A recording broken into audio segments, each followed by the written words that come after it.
জাতীয় সংসদ নির্বাচন সামনে রেখে অবৈধ অস্ত্র উদ্ধারে যশোরের বিভিন্ন সীমান্তে বাড়ানো হয়েছে তল্লাশি ও টহল তৎপরতা।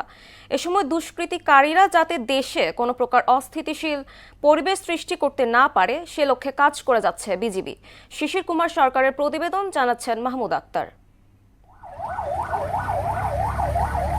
ত্রয়োদশ জাতীয় সংসদ নির্বাচন সামনে রেখে যশোরের বিভিন্ন গুরুত্বপূর্ণ স্থানে অস্থায়ী চেকপোস্ট বসিয়ে তল্লাশি কার্যক্রম সহ নিয়মিত টহল পরিচালনা করেছে বিজিবি। গোয়েন্দা নজরদারি বৃদ্ধি করা হয়েছে সীমান্তের গুরুত্বপূর্ণ ও ঝুঁকিপূর্ণ এলাকাগুলোতে।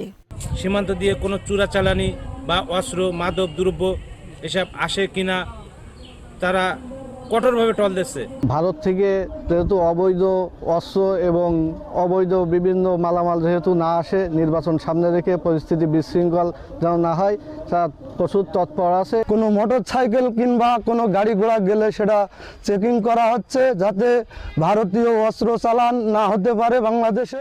নির্বাচন যাতে অবাধ, সুষ্ঠু ও শান্তিপূর্ণ পরিবেশে অনুষ্ঠিত হয় তাই সীমান্তের প্রতিটি পয়েন্টে যেন সিলগালা করা হয় প্রশাসনের কাছে, এমন দাবি জানান বেনাপোল প্রেস ক্লাবের সাধারণ সম্পাদক। আমরা চাই আগামী জাতীয় সংসদ নির্বাচন যাতে অবাধ, সুষ্ঠু ও শান্তিপূর্ণ পরিবেশে অনুষ্ঠিত হয়। সে কারণে আমরা প্রশাসনের কাছে দাবি জানাচ্ছি যে সীমান্তের প্রতিটা পয়েন্ট যেন সিলগালা করা হয়। অবৈধ অস্ত্র উদ্ধারে বিভিন্ন চেকপোস্টে তল্লাশি ও সীমান্ত এলাকায় নজরদারি বৃদ্ধি করা সহ অন্যান্য আইন শৃঙ্খলা রক্ষা বাহিনীর সাথে সমন্বয় করে কাজ করা হচ্ছে বলে জানান ৪৯ বিজিবি ব্যাটালিয়ন অধিনায়ক লেফটেন্যান্ট কর্নেল সাইফুল্লাহ সিদ্দিকী। বিভিন্ন চেকপোস্টে তল্লাশি কার্যক্রম বৃদ্ধি করেছি, সীমান্ত এলাকায় নজরদারি বৃদ্ধি করা হয়েছে এবং এটার পাশাপাশি অন্যান্য আইন শৃঙ্খলা রক্ষাকারী বাহিনীর সাথে সমন্বিত প্রয়াস নেওয়া হচ্ছে যাতে করে অস্ত্রগুলো আমরা উদ্ধার করতে পারি এবং আমরা একসাথে কাজ করছি। নির্বাচন সুষ্ঠু করতে অবৈধ অস্ত্র উদ্ধার সহ জনসাধারণের সাথে নিয়মিত জনসচেতনতামূলক সভা করেছে বিজিবি।